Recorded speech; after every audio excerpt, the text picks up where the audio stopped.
Esto fue lo que quedó vacío. Habían unas personas dando testimonio ayer de que fueron a una parte donde está el Señor caído. Imagínense uno acudir a donde está un Señor caído para que nos levante. Es una ironía, pero esa es la tradición de la que nosotros también salimos un día. No nos podemos ni burlar ni alegrar por lo que pasa, sino nos da tristeza. Y ojalá un día salieran de esa situación y llegaran a Cristo, que dejó la cruz vacía, la tumba vacía y que resucitó, hermanos, para darnos vida eterna. Él fue entregado por nuestras transgresiones y resucitado para nuestra justificación. Ahora ya estamos, como dice el hermano Ramón, estamos declarados justos, no porque seamos justos, pero Él nos declaró justos y nosotros ya ante el cielo estamos sin pecado.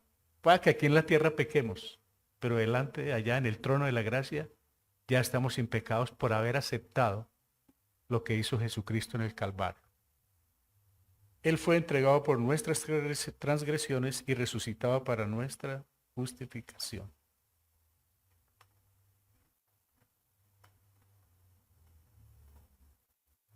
Estábamos escuchando ayer las noticias y las noticias son muy tristes. Iban más de 95 conductores sorprendidos manejando en estado de embriaguez. ¿Qué piensan de eso? Las penas son altísimas. Suben hasta los 28 millones de pesos la suspensión de la licencia y aparte de eso, si hay que pagar daños en la cárcel, se pagan. ¿Qué nos muestra eso?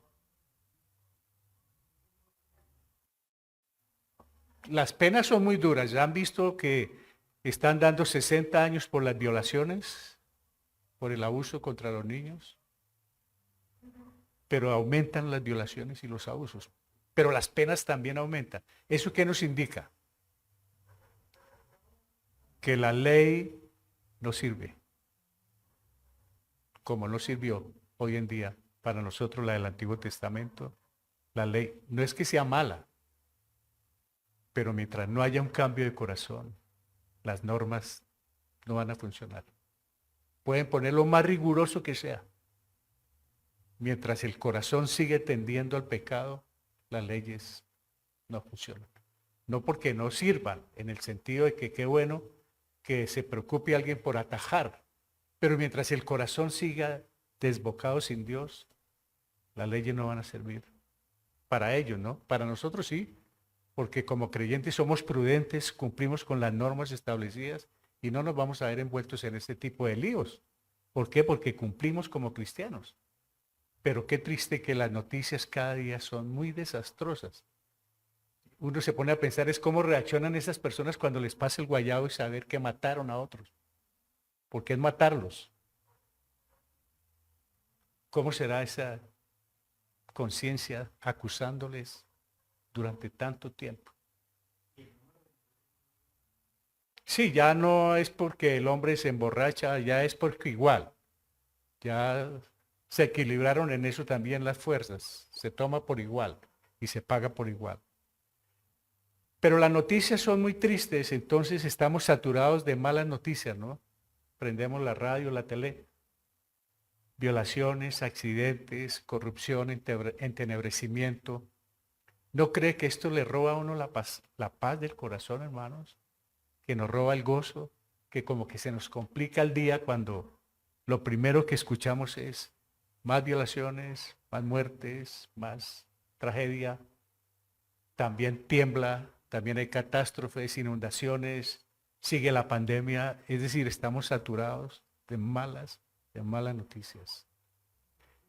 El tema que queremos ver hoy, ¿cómo hacemos para conservar la paz y no perder el gozo en medio de semejantes noticias?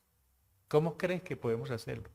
Porque uno mira eso y se desanima, hermanos, viendo tanta maldad, cada día peor. Vamos a tratar ese tema hoy. El mundo en general está atravesando una serie de crisis que llega a todos los niveles de la sociedad. No es a los ricos y a los pobres, a todos.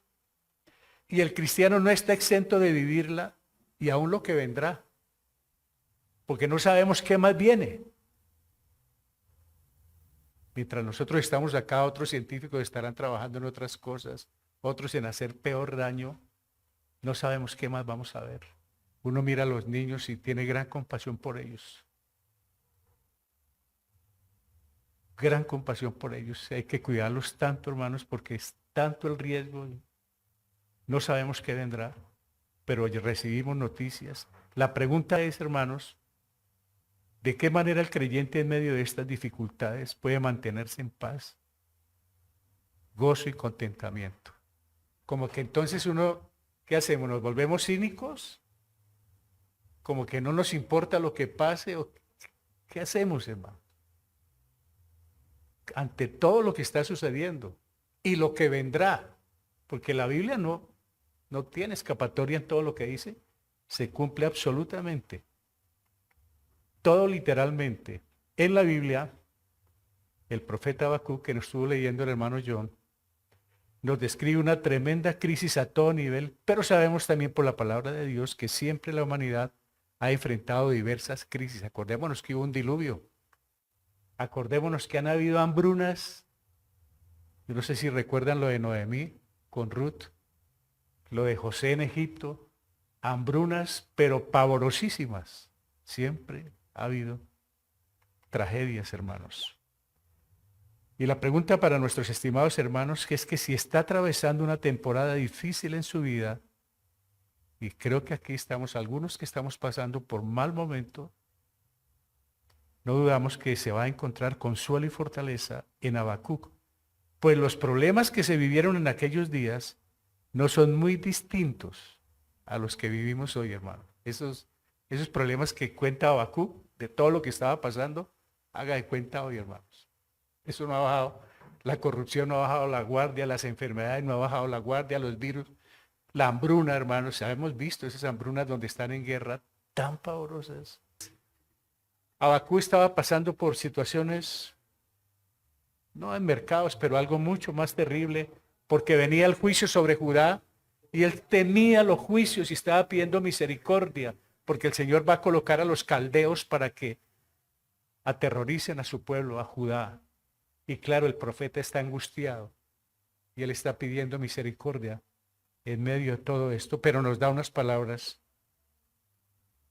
Y este profeta pregunta al Señor, pregunta y el Señor responde. Y en ese diálogo vamos a encontrar invaluables temas que nos ayudarán a caminar con fe y esperanza en medio de las pruebas. El profeta le está haciendo preguntas a Dios y el Señor le está respondiendo. Y en medio de ese diálogo que tienen ellos los dos, vamos a aprender nosotros lo que el profeta dijo al final, que ustedes lo leyeron, pero sé que algunos, por lo que me di cuenta, lo leyeron, pero no le pusieron cuidado. Yo estaba mirando y muchas veces se lee por leer, se lee sin propósito. Y es un tema que nos ayuda muchísimo en los momentos tan difíciles que estamos pasando. Nuestro tema de hoy, manteniendo el gozo en tiempos de crisis. Porque muchos tenemos crisis de una forma o de otra, así sea sentimental, emocional, aún económica, física, de muchas formas. La encontramos allí en Habacuc, en esa oración que quedó para la historia, en los versos 17 y 19 del capítulo 3. La Biblia nos dice que estemos siempre gozosos. ¿Cómo hacemos? En medio de todo lo que está pasando, ¿cómo mantenemos el gozo? Ahora, ¿qué es gozo, hermano? ¿Quién me ayuda? ¿Qué entendemos por gozo?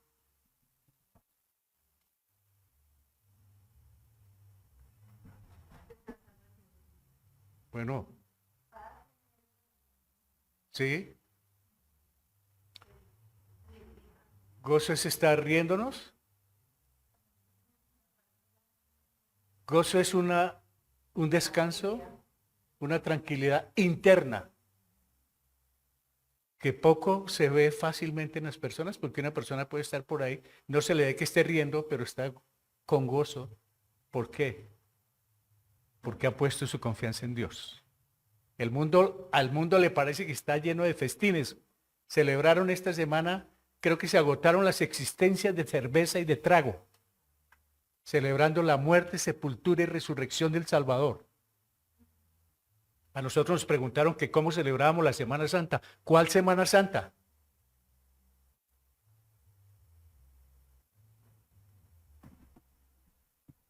Tengo la Biblia y la Biblia no me dice nada de la Semana Santa. Y lo que no me dice, no lo hago. Se me dice que guarde tal día, lo guardo. Pero si la Biblia, ya sea la católica o la Biblia Reina Valera o la versión de las Américas que manejamos nosotros, trajera algo por el estilo, lo cumpliríamos. Pero la Biblia no habla de días santos ni de semanas santas. La Biblia sí nos dice que nosotros debemos ser santos. Somos nosotros, no los días. ¿Y qué nos dice de los días? Que los días son malos, no santos.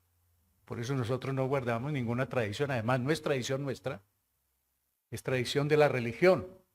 Allá ellos lo respetamos, cada cual vive lo suyo, nosotros hacemos lo nuestro. ¿Qué es lo nuestro? Siga todos los días, hablando de Cristo que murió, fue sepultado y resucitó. Todos los días. Y para nosotros ya resucitó. Dios no está muerto, como dice la película, ¿no? Dios está vivo. Cristo está vivo. Entonces, esa es la diferencia que tenemos con el catolicismo, respetándolo y con otras denominaciones. Eso es una tradición. Nosotros no tenemos tradición. Eso es de la religión. Nosotros no somos religión. Nosotros somos relación, que es distinto con Dios. Una cosa es la religión y otra cosa es la relación con Dios. Pero la respetamos, ¿no? Cada cual le va a dar cuentas a Dios. En medio de todo lo que está pasando y ver los escándalos que hay, hasta elevadas horas de la madrugada, tener que soportarle su celebración. ¿Y cómo es posible que usted, casi sin dormir, esté gozoso? O por alguna enfermedad, esté gozoso. O por la tragedia, esté gozoso. No pierda la paz, mantenga el gozo. Siempre gozoso, nos dice la Biblia. Pues vamos a ver cómo es. Dice, 1 de Tesalonicenses 1:6, y vosotros vinisteis a ser imitadores de nosotros y del Señor, recibiendo la palabra en medio de gran tribulación. ¿Cómo la recibieron? Con gozo del Espíritu Santo. Esta iglesia, hermanos, en Tesalónica, se convirtió en 3 sábados que estuvo el apóstol Pablo, 3 días de reposo. Es decir, nació una iglesia en menos de un mes, pero con un testimonio. Haga de cuenta que Pablo estuvo en Fusagasugá 3 sábados predicando el Evangelio. Y se convirtió la iglesia tan genuinamente que cuando Pablo fue a Arbeláez o fue a Pasca, no tuvo necesidad de hablar porque el testimonio de esta iglesia era suficiente. O sea que fue una conversión genuina, la de los tesalonicenses. Y estaban pasando por mucha tribulación. Los perseguían, los masacraban, hacían teas humanas con los cristianos. Y en medio de esa tribulación, ellos recibieron el Evangelio con gozo del Espíritu Santo. Ni parecido a lo que nosotros vivimos por acá. En medio de tanta comodidad, por eso el Evangelio poco se recibe.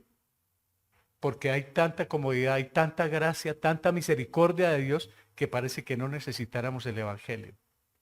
Y dice la Biblia en 5, 16, 17, estad cada 8 días gozosos. Orad sin cesar. Siempre. Pero siempre, Señor, y las pruebas, y los dolores, y las enfermedades, estad, termina en de, no, estad, es un imperativo permanente. Estad siempre gozosos. Y para eso es bueno orar permanentemente, porque si uno no ora, no puede mantener el gozo.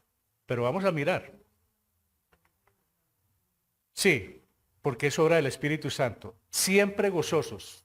No en la iglesia, no los domingos. Siempre, siempre, a pesar de las dificultades, pero vamos a ver cómo, porque necesitamos ayudarnos. Dice Hebreos 12:1, por tanto, quiere decir por lo anterior, viene hablando de los héroes de la fe. Nosotros también, teniendo en derredor nuestro tan grande nube de testigos, despojémonos de todo peso y del pecado que nos asedia y corramos con paciencia la carrera que tenemos por delante, puesto los ojos en ¿quién? El autor y consumador de la fe, el cual por el gozo puesto delante de él, sufrió la cruz, menospreciando el oprobio, y se sentó a la diestra del trono de Dios. Dice que por tanto nosotros, por lo que sucedió en el capítulo 11, quiere decir ese por tanto, los héroes de la fe, nosotros también corramos con paciencia la carrera que tenemos por delante. Ahora, yo sé que no es fácil correr con paciencia, ya les he explicado, ¿no? ¿Quién va a correr con paciencia? Si uno cuando corre, y ojalá por ahí detrás de un toro, o que venga detrás de un toro, va a correr uno con paciencia. Pero el Señor quiere que corra. ¿Qué quiere decir correr con paciencia? Apurémosle en lo que debemos ser diligentes. Prediquemos el Evangelio, seamos luz, seamos testimonio, pero rapidito. ¿Y qué quiere decir con paciencia? Bueno, si el Señor no viene, tranquilos, sigamos. Y si no viene mañana, sigamos. Y si no viene el otro año, sigamos. Sigamos con paciencia, no pierda el ánimo, no pierda la fe, porque en cualquier momento Él puede aparecer. Puesto los ojos en Jesús. Él es el autor de la fe. Nosotros tenemos fe porque el Señor nos puso fe en el corazón, hermanos. El cual por el gozo puesto delante de Él sufrió la cruz. Él sabía lo que iba a suceder. Él sabía que iba a morir por una iglesia. Él sabía que su Padre lo iba a exaltar. Él estaba haciendo porque tenía un gozo en Él. Y lo que Él sufrió en la cruz, ninguno de nosotros. Ahora vimos que en varias partes se estaban crucificando, se estaban flagelando. ¿Cuándo mandó el Señor a que hicieran eso? Si Él lo hizo por nosotros. En alguna parte vi que se clavaban literalmente los clavos. Imitando a Cristo. ¿Cómo será el Señor? Esa ira de Dios, hermanos. Imitadores de Dios, burlándose de Dios, queriendo hacer como los salvadores de la humanidad, hermanos. O sea, despreciando lo que Él hizo. Eso es lo que se hace con todo esto, hermanos. Despreciando lo que Él hizo. Ya Él lo hizo una vez por siempre. Y Él no necesita ni imitadores, ni Él necesita mártires, ni Él fue ningún mártir, porque presentan las películas del mártir del Calvario y la gente llora viendo las películas, pero no se convierte. Esto no es de lágrimas, esto no es de emociones. Y Él no fue ningún mártir, hermanos. El mártir, Él no fue mártir. Fue martirizado, que es distinto. Él no fue el mártir, Él fue el salvador del mundo. Porque dicen que también Bolívar fue mártir, Policarpo de la Barrieta fue mártir, y fulano fue mártir, y sutano fue mártir. O sea, hay muchos mártires. Por eso Jesús no fue mártir. Él es el salvador del mundo, que es distinto, hermanos. Pero Él lo hizo todo por nosotros. Y sufrió, y Él tenía el gozo puesto delante de que su Padre lo iba a exaltar. Y hoy en día está a la diestra de Él con gozo por todo lo que hizo en favor nuestro, en favor de la humanidad, pero toda la humanidad no va a aceptar ese regalo, tristemente. Ahora, ¿cómo se produce el gozo y se mantiene según la Biblia? Repito, el gozo no puede ser artificial, porque uno se puede reír de pronto como por no dejar, ¿no? De pronto suelta una carcajada o alguien lo hace reír. Eso no quiere decir que uno sea feliz, ni que tenga gozo. ¿Qué produce el gozo? Nosotros creemos que el gozo lo produce la salvación. Pero vamos a mirar por el camino. Tengo varias ilustraciones sobre varios personajes, pero el primero de ellos es Habacuc, que él se regocijó en el Señor. Dice, vamos a leerlo con propósito, poniéndole cuidado, y verá este párrafo tan precioso, hermanos, que nos puede ayudar en nuestra vida. Es un rema, es un párrafo de una ayuda incalculable. Aunque la higuera no florezca, ni en las vides haya frutos, aunque falte el producto del olivo, y los labrados no den mantenimiento, y las ovejas sean quitadas de la majada, y no haya vacas en los corrales, es decir, a que llegue la miseria total, una pobreza tremenda, con todo, yo me alegraré en Jehová y me gozaré en el Dios de mi salvación. Jehová el Señor es mi fortaleza, el cual hace mis pies como de siervas y en mis alturas me hace andar, y en mis alturas me hace andar. Esto estaba dedicado al jefe de los cantores sobre mis instrumentos de cuerdas. Todo indica que este capítulo 3 era un himno y se cantaba. Por eso hace esta claridad al final. Ahora, aunque la higuera no florezca, ¿pero qué? Si en mi casa no hay higueras, ¿cómo hago?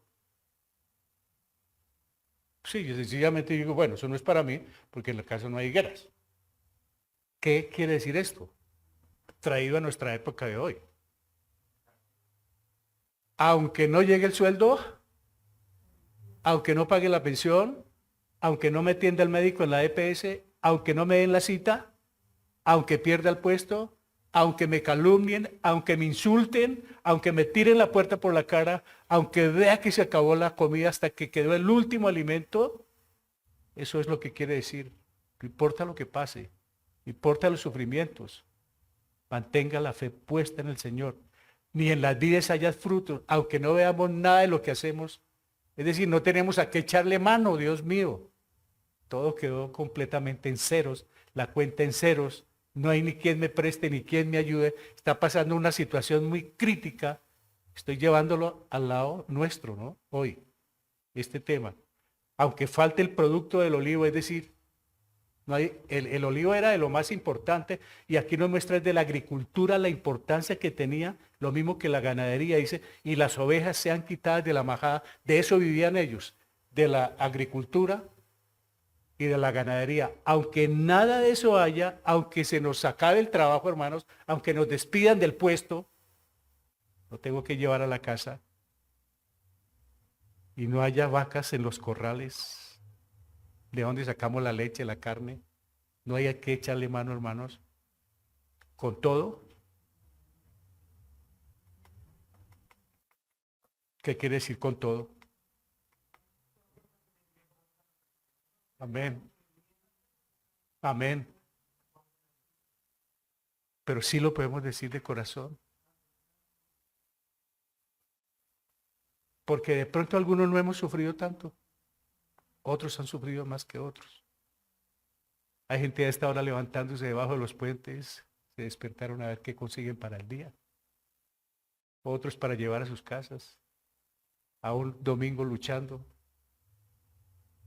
Puede que todos no pasemos por esa situación. Entonces, como no pasamos por esa situación, de pronto nos volvemos un poco insensibles y no tenemos en cuenta. Pero cuando vienen las crisis, esto sí que nos ayuda. Con todo, no me importa lo que pase. Yo sigo siendo cristiano, no solamente los domingos. No solamente los miércoles, no solamente cuando oran por mí, no solamente cuando el Señor me bendice, no solamente cuando tengo el salario, me consigo la plata o estoy bien con el arriendo, con los servicios, no solamente cuando eso. Siempre me mantengo fiel al Señor. Con todo, yo me alegraré en Jehová. Me alegraré es algo de esa felicidad que hace parte del gozo, ¿no? Y me gozaré en el Dios de mi salvación. Ahí está la clave. ¿Me gozaré en quién? ¿En el Dios de qué? Claro, el que me salvó. Hoy para nosotros no solamente me salva de las situaciones en que puedo atravesar, sino que también me salva a través de Jesucristo. O sea que yo hago parte de esa salvación que Dios me dio. Y como Dios me dio esa salvación, yo ya soy justificado por fe, yo ya confío en mi Señor, que pase lo que pase. En Él esperaré y en Él estaré confiado y en Él me gozaré. Dice, Jehová es mi fortaleza. ¿Qué quiere decir mi fortaleza? Que cuando uno se siente débil, cuando uno está pasando, yo tengo a quien acudir. Pero de una, no, yo sé que pase lo que pase. Sé que estoy pasando por una crisis. Es posible, a mí me pasa, hay veces que uno está en una situación un poco dura, ya sea física o de cualquier momento de angustia, y a mí me llega al corazón algo. El yelmo de la salvación, Efesios 6, Efesios 6. ¿Qué quiere decir el yelmo? Yo tengo entre 100 y 100 el recuerdo de que soy salvo. Y he estado en momentos difíciles y por dentro digo, bueno, pero yo sé que soy de Cristo. Y yo sé que el Señor no me va a dejar tirado. Y yo sé que Él no me va a abandonar. Ahora, si fue por culpa mía, Señor, yo sé que pagaré las consecuencias, pero no me abandones. Siempre tenemos los cristianos a quien echarle mano. Y cuando usted está pasando por una situación bien difícil y se acuerda de alguien, ¿eso no le trae gozo? Alguien que le va a ayudar, alguien que le va a fortalecer, alguien que lo va a estimular, eso no le trae gozo, claro. Entonces, cuando uno está pasando por una situación difícil y se acuerda uno que soy salvo, inmediatamente viene el gozo a su vida. Dios está con usted. Filipenses nos dice, el Señor está cerca, es decir, está al lado suyo. Esté siempre gozoso. Él está ahí, dándose cuenta de usted. Y eso lo llena a uno de mucha fortaleza, como de fuerzas. El cual hace mis pies como de siervas. ¿Cómo así de siervas? ¿Qué son las siervas? No las que sirven en la casa. ¿Cómo qué son las siervas? Parecido como a las gacelas, a los venados, ¿no? ¿Y, y alguno les ha visto las paticas?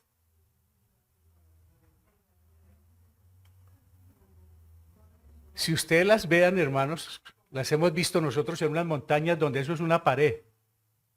Y allá están plantadas, hermano.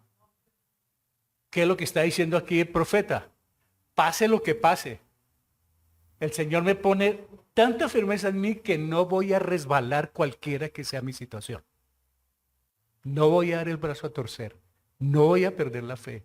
Yo sé que el Señor me sostiene y si es así como me dice, como las siervas, me voy a mantener firme porque he puesto mi confianza en Él. Él hace mis pies como de siervas y en mis alturas me hace andar. O sea, ¿ahora qué? Me va a poner a levitar. ¿Qué quiere decir en mis alturas me hace andar? Cuando confiamos en el Señor por encima de los problemas, salimos adelante, hermano. Por encima de los ataques del mundo, por encima de lo que venga, salimos adelante. Él nos lleva si hemos puesto la confianza en Él. Este es un servicio de fortalecimiento en la fe, hermanos. Es una enseñanza para fortalecernos en la fe porque tenemos problemas. No es que porque el mundo los tiene nosotros, no, no, hermanos. Hay veces que como que es más durita la situación con nosotros, porque uno ve a los del mundo, vea, no han terminado. Y nosotros, vea, ellos no han terminado su guayao. Ellos siguen enfiestados. Y nosotros qué, con los dolores, con los sufrimientos, con como sea. Pero estamos alabando al Señor. Y tarde o temprano cada uno tiene su recompensa. Tanto los unos como los otros. Y en mis alturas me hace andar, o sea que puede uno caminar por sobre las llamas, las inundaciones, los problemas, las tormentas, por todo lo que venga, caminamos por encima, hermanos, porque vamos de la mano de Dios. ¿Lo entiende? Yo lo entiendo así, hermanos. Entonces uno mira este pasaje, es de una ayuda incalculable para esos momentos en que estamos, pero también para fortalecer a otros que están atravesando la situación. Venga, hablamos de las cosas de Dios. Venga, porque yo pasé por una situación durísima y el Señor me hizo pasar por encima de todo eso. Isaías también habla de eso. No, las aguas no anegarán, no lo dejarán ahogar a uno, hermanos. El Señor no lo dejará ahogar en medio de la peor situación. Al jefe de los cantores. Mire, hermanos, el gozo del creyente es inquebrantable. Tengan en mente esto, el gozo es inquebrantable, o sea que porque es que muchos nosotros somos volubles. Hoy sí, mañana no. Hoy amanezco contento, como que miro así, corro la cortina y de ahí comienza el día, pues.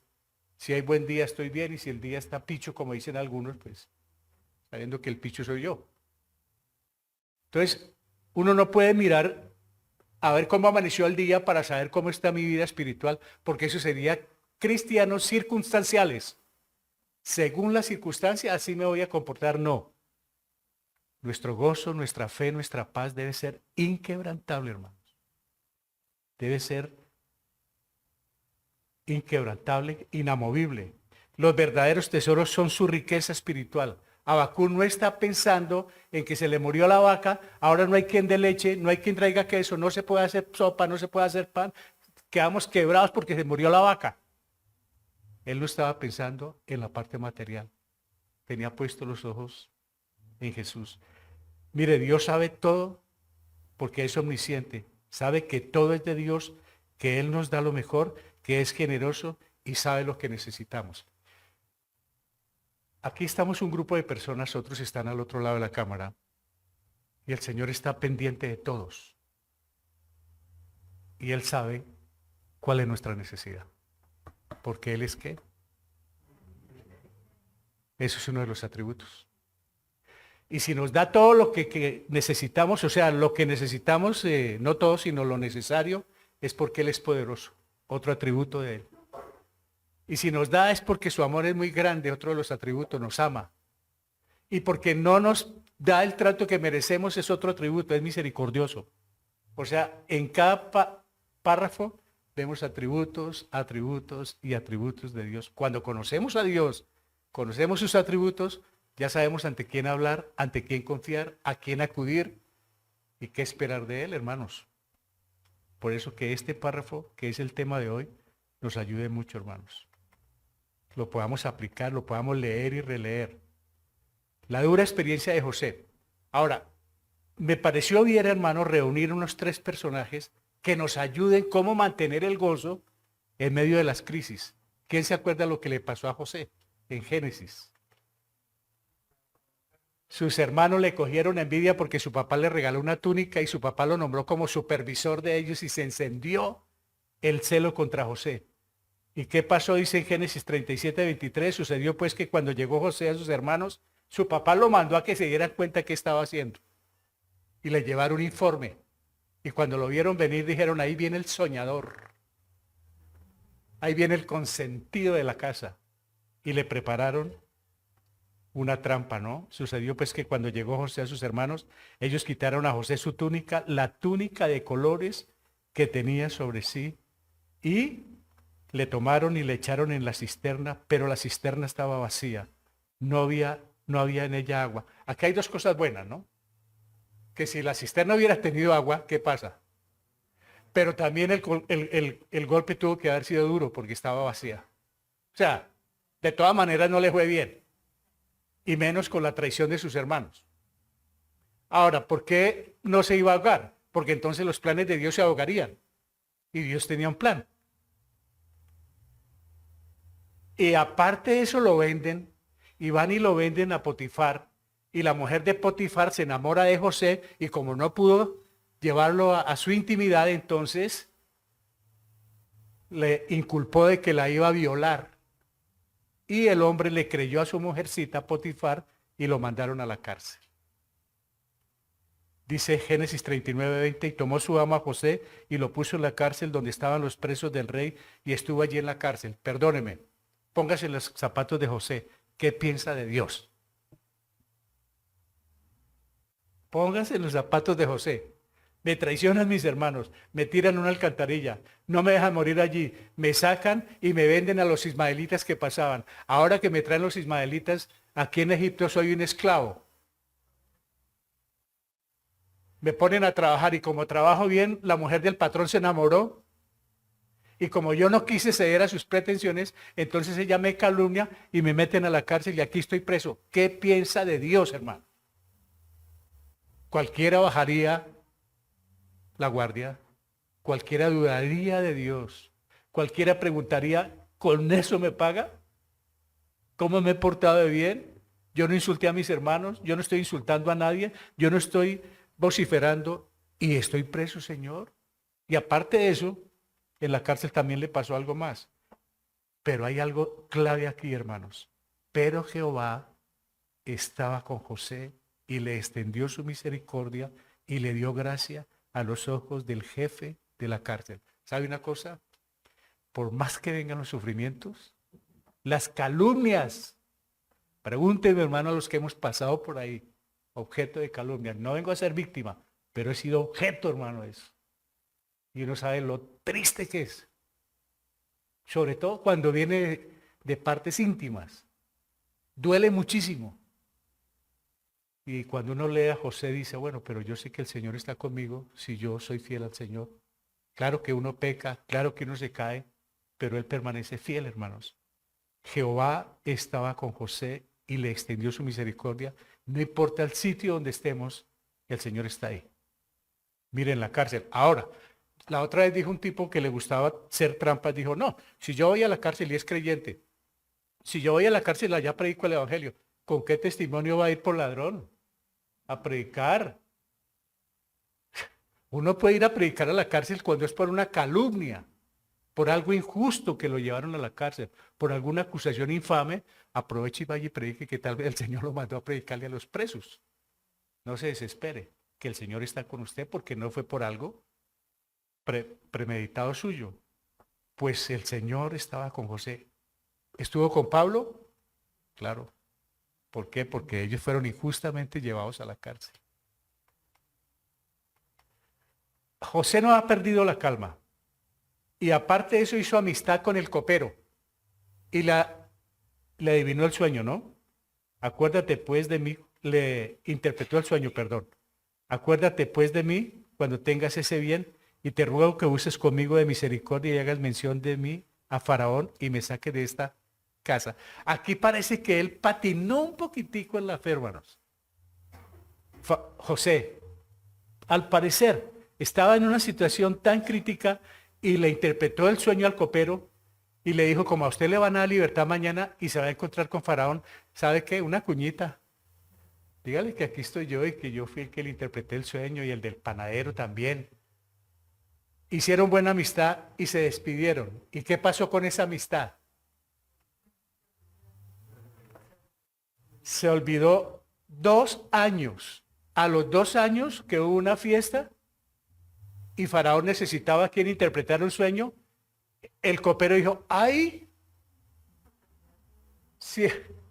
cierto que alguien me pidió un favor. Que día Carmenza me dijo, ahora que usted va al centro, me hace un favor y le encargo esto. Cuando llegué a la casa le dije, ay, hasta ahora me acordé. Hasta ahora me acordé aquí en la casa. ¿Para qué voy a inventar otra video? Pero se siente uno como mal. Y el hombre dijo, ay, cierto que hace 2 años, imagínense, 2 años me pidieron un favor. ¿Qué tal un favor de 2 años, hermano?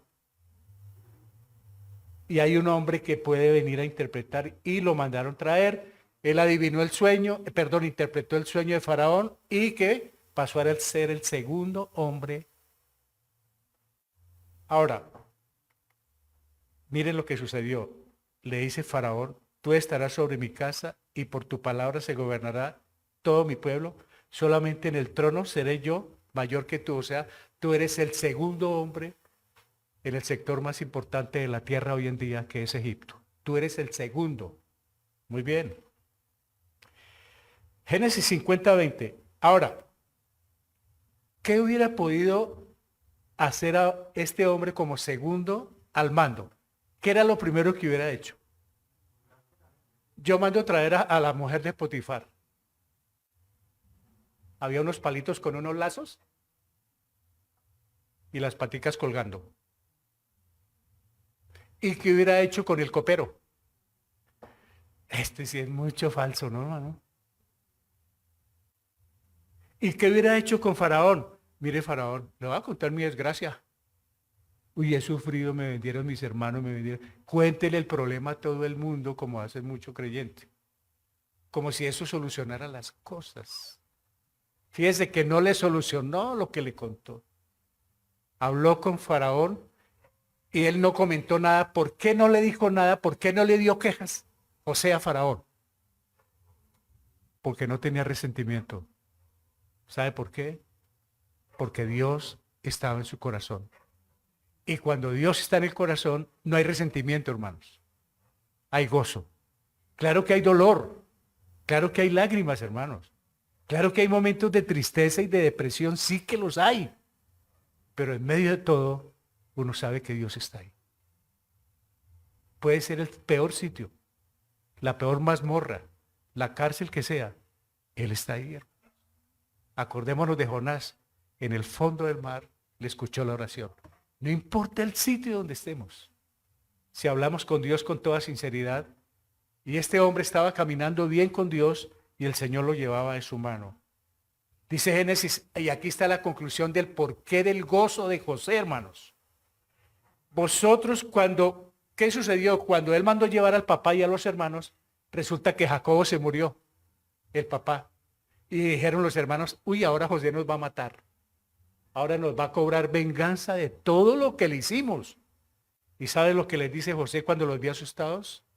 Vosotros pensasteis mal contra mí, mas Dios lo encaminó a bien para hacer lo que vemos hoy, para mantener en vida a mucho pueblo. ¿Sabe qué, hermanitos? Todo era un plan de Dios. No tengan miedo. Yo no soy Dios. Fue Dios el que lo planeó. Todo lo que ustedes hicieron, todo lo planeó el Señor. Pero qué lindo que no le sacó los trapos al sol. Porque hubiera podido decirle, bueno, ustedes me vendieron porque son medio falciones, hicieron sufrir a mi papá, perversos, bueno, como cuando uno perdona a alguien, ¿no? Sí, pero esto y esto y esto y esto y esto. Si quiere que lo perdone. Imagínense que el Señor nos hubiera dicho en la cruz, los perdono, pero esto y esto. Es decir, no le alcanzarían todos los dedos del mundo para contar nuestros pecados, nuestras faltas. Pero el Señor no nos puso condición. Y al Señor le gusta que nosotros podamos perdonar sin condición. Ese es el verdadero perdón. Cuando uno perdona sin condiciones porque tiene gozo en el corazón. El gozo de haber sido perdonado, hermanos. El gozo de la salvación. Dice que el Espíritu ha sido derramado. El amor de Dios ha sido derramado en nuestros corazones. Entonces hay gozo en la vida del creyente. Uno se aterra de ver creyentes amargados. Especialmente en las EPS o en las entidades del Estado. Donde hay algún problema. Qué tropeles, qué peleas. Y se les ve cómo tiran todo, cómo maltratan. Conozco empleados evangélicos que es lo peor que uno puede ver. No todos. Yo en el hospital vi unos empleados evangélicos, pero era lo peor, hermano, tratando a la gente, con la Biblia en la mano, amargados. ¿Por qué? ¿Por qué podríamos vivir los evangélicos amargados, perdón, los cristianos? ¿Por qué? Mire lo que ellos sufrieron. Entonces les traigo otro que sufrió un poquito más. ¿Quién sería? Job. El gozo de un buen creyente. ¿Qué le pasó a Job? Mire lo que le pasó rapidito porque esto es resumidito. Dice Job 1:3, su hacienda era 7,000 ovejas, 3,000 camellos, 500 yuntas de bueyes, 500 asnas. Vayan haciendo cuentas cuánto vale todo esto. Y muchísimos criados, y era aquel varón más grande que todos los orientales. ¿Qué quiere decir que era más grande que todos los orientales? La tenía toda. La tenía clarita. Y aparte de eso, ¿qué tenía? Aparte de riquezas. Dice la palabra del Señor, Job 1:4, e iban sus hijos y hacían banquetes en sus casas cada día en su día y enviaban a llamar a sus 3 hermanas para que comiesen y bebiesen con ellos. Tenía 10 hijos, 7 hombres, 3 mujeres.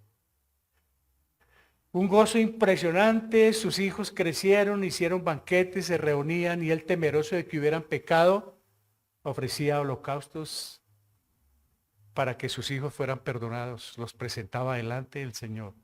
Qué felicidad, ¿no? ¿Se imagina cuánta riqueza hay ahí? Era el más rico de los orientales. Pero ¿qué puede pasar cuando hay tanta riqueza, cuando hay tanto gozo? El enemigo trabaja.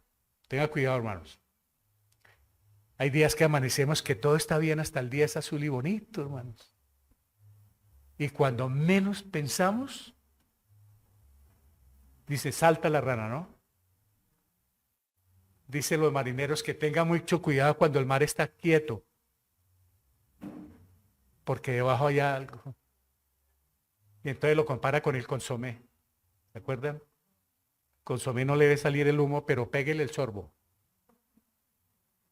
Y no haya si bajarlo o botarlo. ¿No? Job estaba pasando por el mejor momento de su vida, cuando le llegaron las noticias. Y un gran viento vino del lado del desierto y azotó las 4 esquinas de la casa, la cual cayó sobre los jóvenes, y le están contando que murieron sus hijos después de que perdió todas las riquezas que tenía. Y murieron y solamente escapé yo para traerte la noticia. ¿Y qué más le dicen a Job? Todo quedó por el piso. No quedó nadie vivo.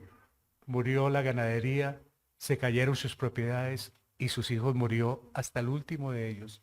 Solo yo como empleado vine a traerle la razón. ¿Qué hace Job? Si a uno cuando le dicen, cuando se le queda a veces la buceta que no la puede coger, ya empieza a renegar.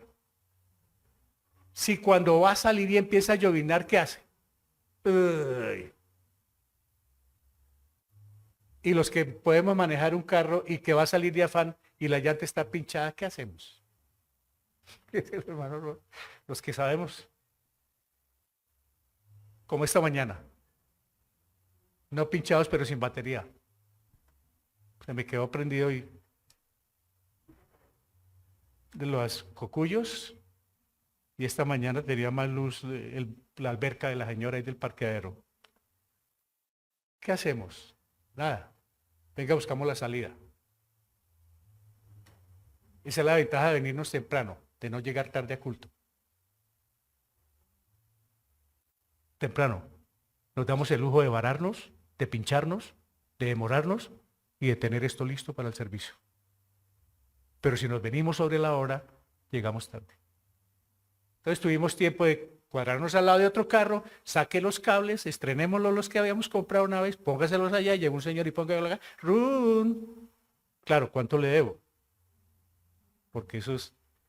Pero si uno se desespera por todo, ahora, esto es mínimo, hermanos, esto no es grave, pero imagínense este hombre que pierde todo. ¿Qué dijo él al final? Miren estas palabras. Y dijo, desnudo salí del vientre de mi madre.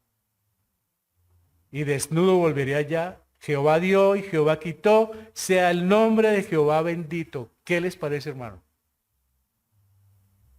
En una situación tan terrible y de tanto dolor, bendecir a Dios. ¿Por qué? Porque tenía a Dios en su corazón, hermanos. Porque había gozo en su corazón. Si lo perdí todo, no importa, tengo a Dios. Y en la otra parte dijo, yo sé que mi Redentor vive. Y le debe ver algún día. Ese es el gozo, hermanos. Esa es la forma de actuar de un creyente. Y creo que ninguno, hermano, de nosotros vamos a pasar por esto. Tendremos dificultades, sí. Pero por esto no vamos a pasar porque no vamos a ser ni tan ricos ni con todos esos hijos ya. O sea, que no nos ilusionemos. Pero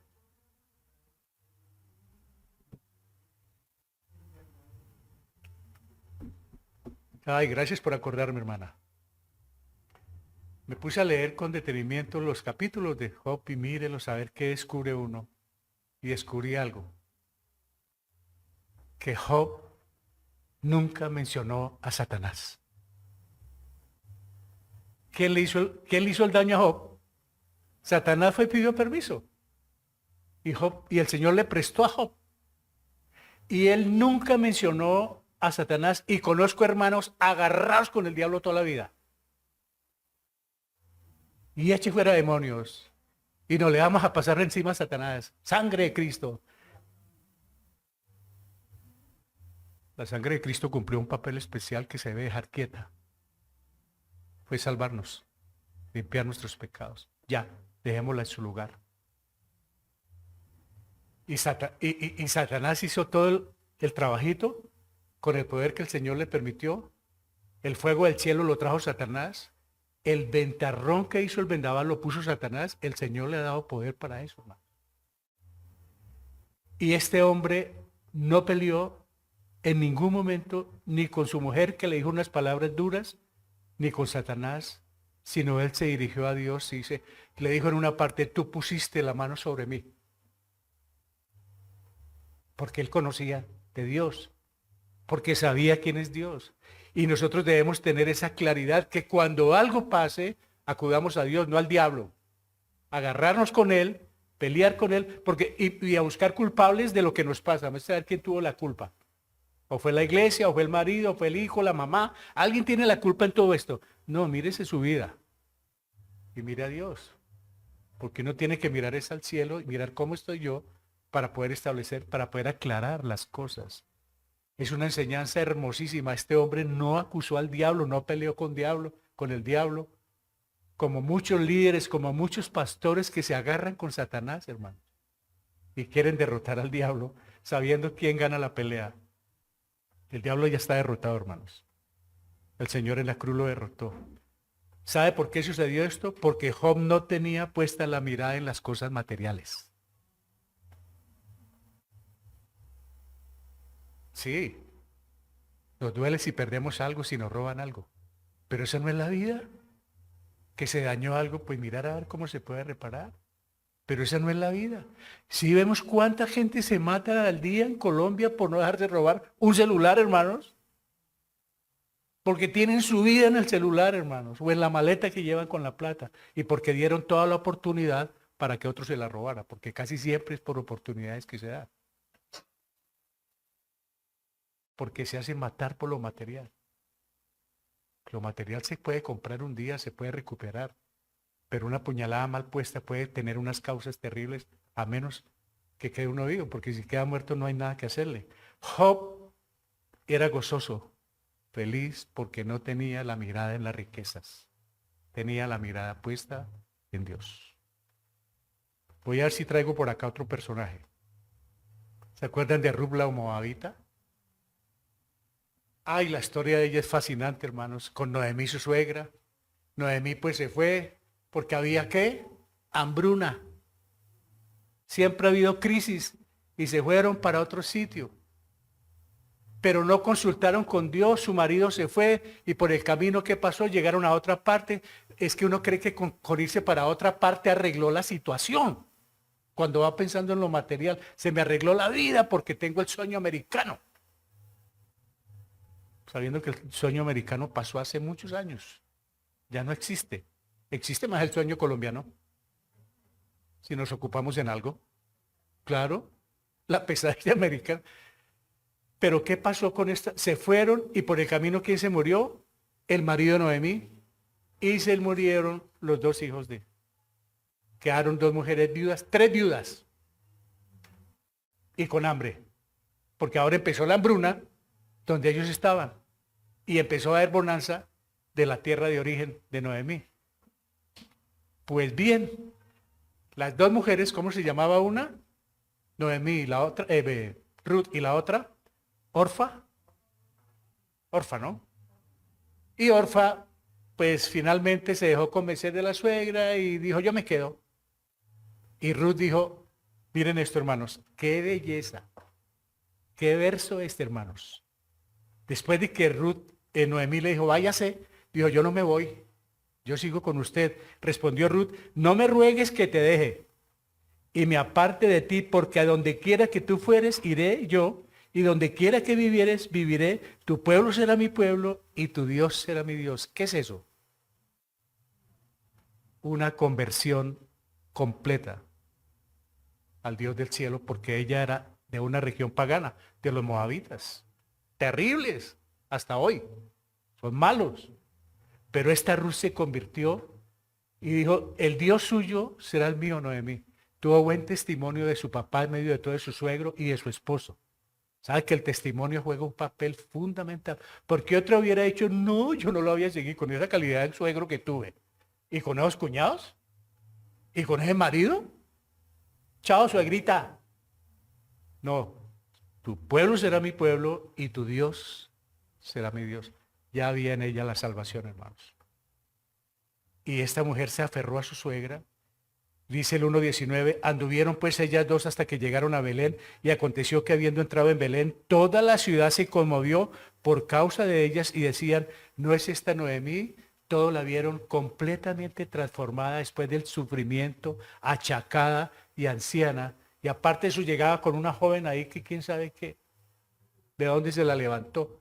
Ahora, Noemí llegó tan amargada que dijo, no me llamen Noemí, sino llámame Mara, que quiere decir amargura. Porque tenía una fe fluctuante. No tenía una fe firme en el Señor. Y esta moabita estaba mucho más aferrada ya a la fe del pueblo de Israel, a la fe del Señor, en el Señor, que su misma suegra. ¿Y qué sucedió, hermanos? En medio del sufrimiento de la viudez y de la suegra, que no era la mejor, porque estaba amargada, entró a trabajar a cierto campo y era el campo de Booz. Dios lo tenía todo planeado. Y cuando llegó el dueño del campo donde ella estaba trabajando, porque a esta mujer le tocó salir a trabajar para mantener a la suegra y para mantenerse ella, porque la suegra ya tenía sus años y las condiciones no le daban. Y se fue a trabajar a un campo y justamente cuando estaba trabajando llegó el patrón. Y Booz se llamaba Booz y dijo a su criado el mayordomo de los segadores, ¿de quién es esta joven?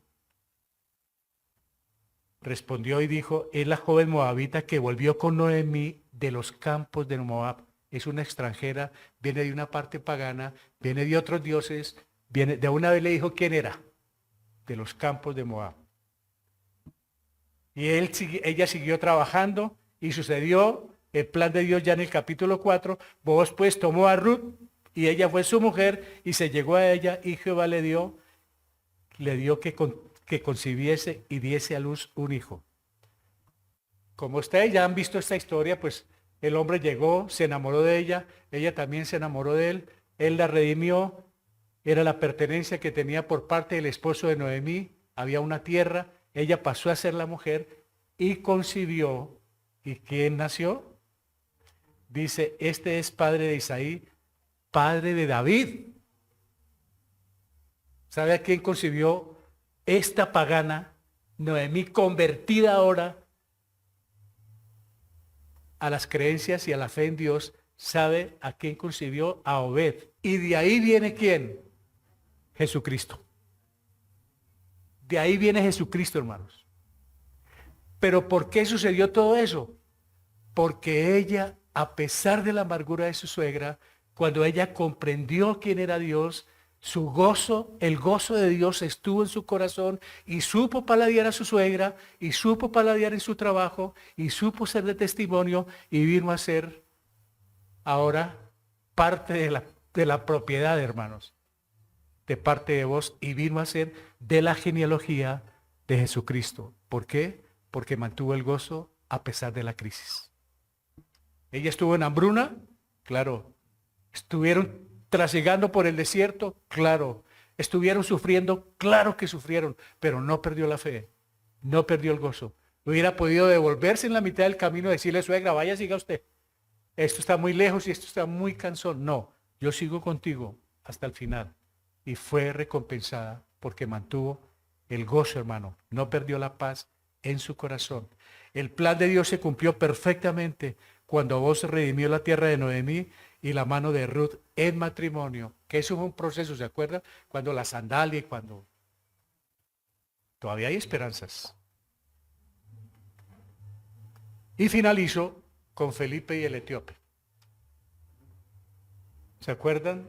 Este etíope era un eunuco, no sé si por voluntad o lo habían castrado, eso quiere decir eunuco, para que pudiera cuidar el harén o el harén de palacios.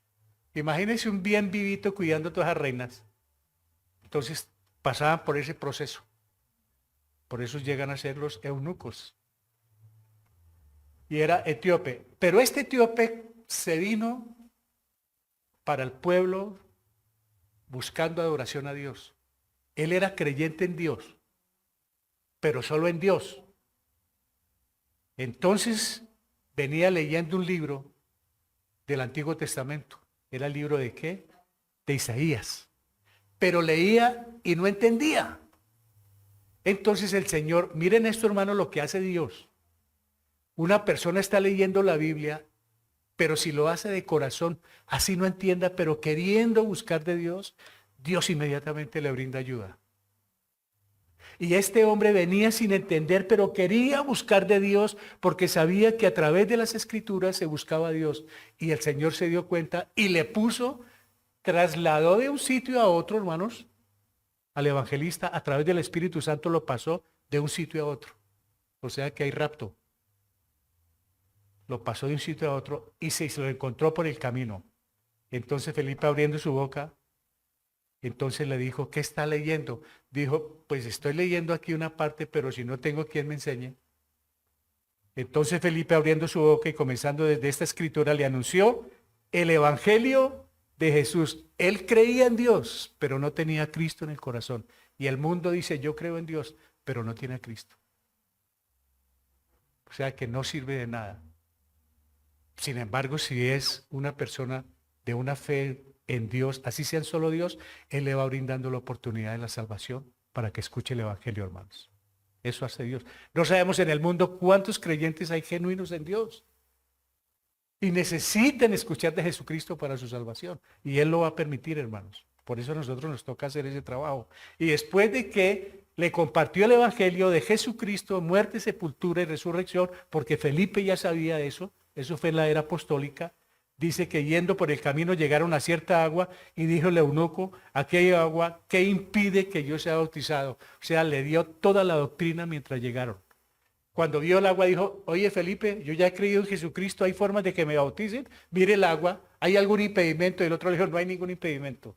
¿Por qué? Porque después de que se cree, no hay impedimento para el bautismo, hermanos.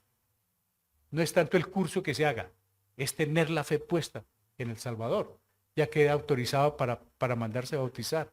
Y este etíope, aunque sabía la importancia de buscar a Dios a través de las Escrituras, no era salvo. Necesitaba saber de Jesucristo. El evangelista cumplió su misión. Bueno, ¿y esto qué tiene que ver con el gozo? Del que estamos hablando. Pues mire, Felipe le dijo, si cree de todo corazón, bien puedes. Y respondiendo dijo, creo en Jesucristo, que Jesucristo es el Hijo de Dios. Y mandó parar el carro, descendieron ambos al agua, Felipe y el eunuco, y le bautizó. Cuando subieron del agua, el Espíritu del Señor arrebató a Felipe, y el eunuco no le vio más, y siguió, ¿qué? ¿Por qué? Porque la salvación trae gozo. Él venía, sabía de Dios, pero no era gozoso. Buscaba a Dios, pero no tenía la felicidad completa. Por el camino fue evangelizado, lo fueron bautizando y dice que siguió para su tierra gozoso su camino. Los que estamos aquí hemos creído en Jesucristo, amén. ¿Todos gozosos? Bueno,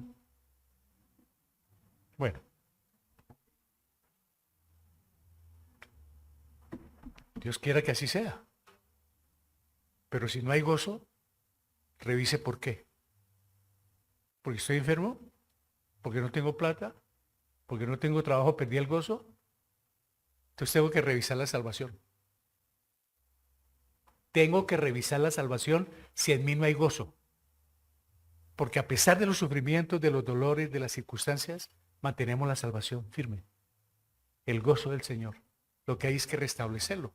De pronto no he caído en cuenta, pero yo tengo que ser feliz internamente. Ahora, si esa felicidad la puedo revelar también a otros, pues la comparto.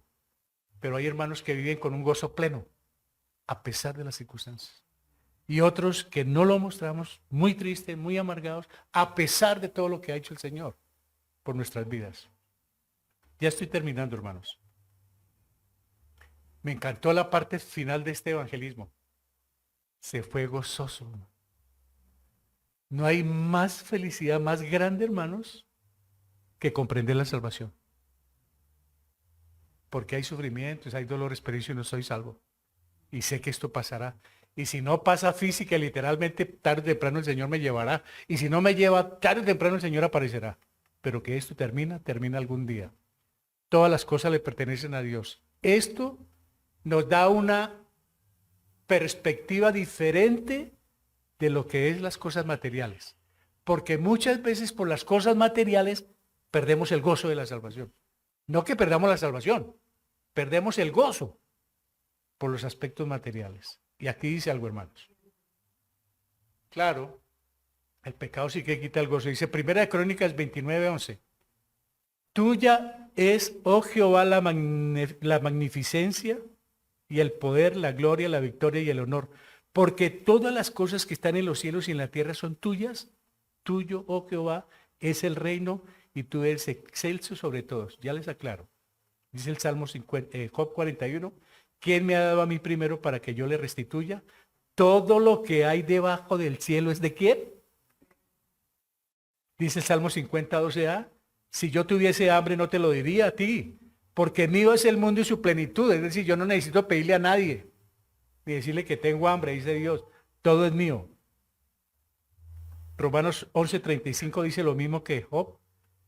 ¿O quién le dio a él primero para que le fuese recompensado?